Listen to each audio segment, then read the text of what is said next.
Une enquête menée conjointement par BBC Sport Africa et le magazine norvégien Josimar a permis de révéler certains des éléments qui ont conduit à l'une des plus hautes personnalités du football mondial à être interrogée par les autorités françaises. Il a été auditionné mais pas détenu ni inculpé, à Paris la semaine dernière. Au cœur de l'affaire se trouve une entreprise peu connue que le président de la Confédération africaine de football, CAF, M. Hamad, a présentée à son organisation. La société française Tactical Steel est devenue l'un des principaux fournisseurs d'équipements de CAF, notamment pour la Coupe d'Afrique des Nations de ce mois-ci, bien qu'elle ne semble pas proposer d'équipements de football sur son site web. Depuis que des documents relatifs à un accord entre la CAF et la société française Tactical Steel ont fuité, le rôle du président de CAF dans ce deal est à l'étude. C'est en 2017, l'année de l'entrée en fonction d'Hamad, que l'accord a été conclu.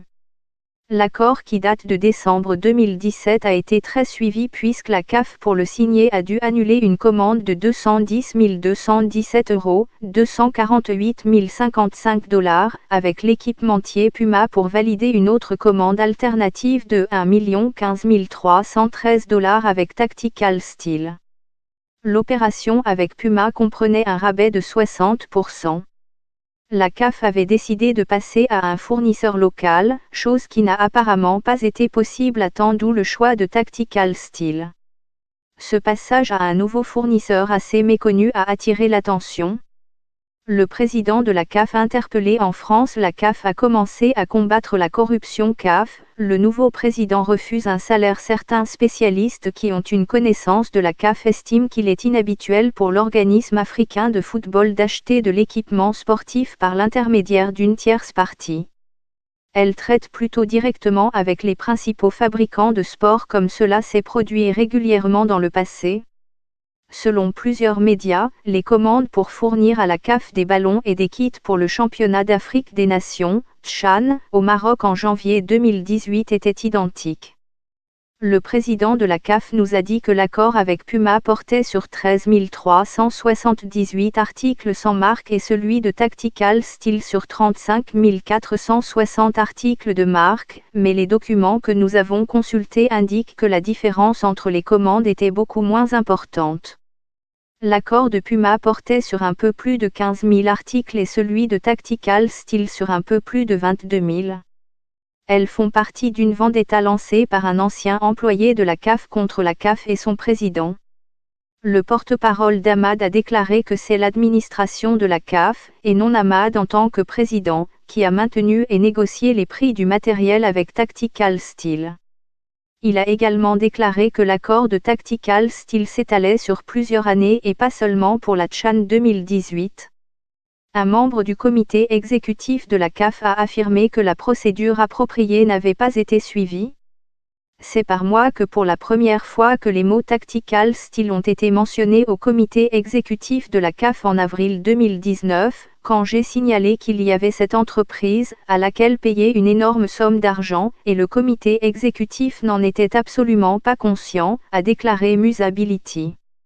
À part cela, il n'y a rien qui prouve qu'il y a une présentation en termes de recommandations du comité des finances au comité exécutif concernant Tactical Steel, a déclaré le Libérien à BBC Sport Africa.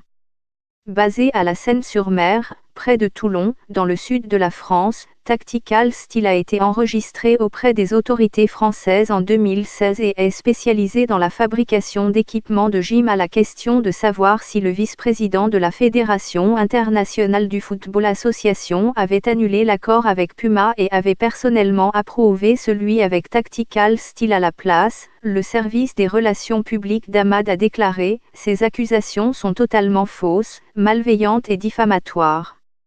Aucune mention de son partenariat avec la CAF n'est faite sur le site web de Tactical Steel, dont la boutique en ligne ne semble pas proposer de vêtements de sport ou d'équipements de football. Mais lorsqu'Hamad a été mandaté pour trouver l'équipement de la CHAN en novembre 2017, 7 mois après son entrée en fonction, l'entreprise est devenue un fournisseur clé de la deuxième plus importante confédération de la Fédération internationale du football association. L'attaché et bras droit d'Ahmad, Loïc Gérand, qui a été élu député au Parlement malgache en 2014, est un vieil ami de Romuald Sayer, le Français qui possède Tactical Steel, avec sa femme Sabine. La BBC et Josimar ont appris que les deux hommes ont servi ensemble pendant 5 ans dans le 21e régiment d'infanterie de marine de l'armée française. Malgré les relations de longue date entre Gérand et Sayer, Ahmad a déclaré sans équivoque à la BBC qu'il n'y avait manifestement aucun conflit d'intérêts pour son organisation. Rien n'indique qu'Ahmad ait personnellement profité de l'arrangement, ni Sayer, propriétaire de Tactical Steel, ni l'attaché d'Ahmad Gérand. Fin mai, la BBC et Josimar ont demandé à Sayer et à Gérand de leur faire part de leurs commentaires, mais ils n'ont pas encore reçu de réponse. La BBC et Josimar ont vu des courriels qui semblent indiquer qu'une société affiliée à Tactical Steel, créée en mars 2018, était également impliquée dans l'approvisionnement de la CAF et que certains paiements de la CAF ont été envoyés sur un compte bancaire à Dubaï utilisé par la filiale et remboursés ensuite à sa banque habituelle en France. Alors qu'Ahmad assistait au congrès de la Fédération internationale du football association la semaine dernière en France, où sont basés Tactical Steel et l'entreprise affiliée, les autorités locales ont agi et ont demandé à interroger le président de la CAF. Le procureur Xavier Tarabeu, de Marseille, a décrit l'interrogatoire comme faisant partie d'une enquête pour corruption, abus de confiance et falsification. Le président Ahmad, interrogé à Paris le 6 juin par l'Office central de lutte contre la corruption et les infractions financières et fiscales, OCLCIF, a été libéré sans inculpation, a annoncé vendredi M. Tarabeu. Ahmad serait maintenant de retour à Madagascar, où l'ancien sénateur et ministre des Pêches dirigeait auparavant la fédération locale. En réponse à des questions de la BBC, l'équipe de relations publiques d'Ahmad a écrit que le président, qui avait fait campagne sur un programme de transparence financière, avait introduit Tactical Steel en raison de l'absence apparente d'une alternative. Le président de la CAF, qui se trouvait dans une situation très difficile à une semaine du premier grand tournoi depuis sa nomination à la présidence le 16 mars 2017, a décidé de retenir d'urgence les services de Tactical Steel, une société française spécialisée dans la revente d'équipements et matériel sportif, peut-on lire dans le communiqué du 3 juin.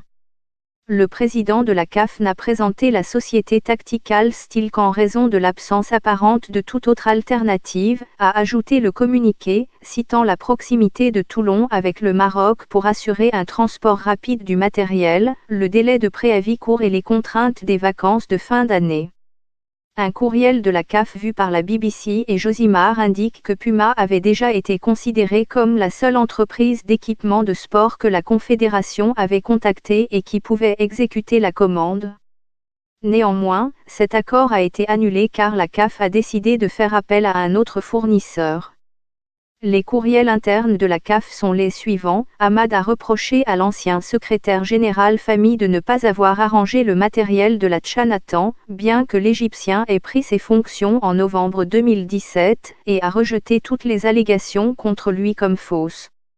L'équipe de relations publiques d'Ahmad nous a également dit que l'accord signé en 2017 couvre plusieurs tournois tels que la Coupe d'Afrique des Nations, qui débute le 21 juin en Égypte.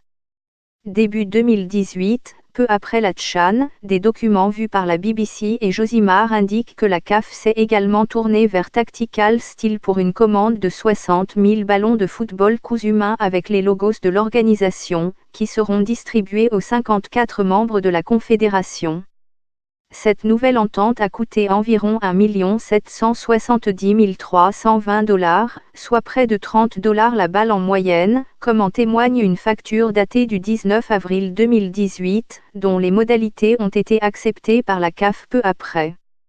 BBC et Josimar pensent que l'affaire Tactical Steel a été portée à l'attention de la Chambre d'investigation de la Commission d'éthique de la Fédération internationale du football association, qui aurait ouvert une enquête.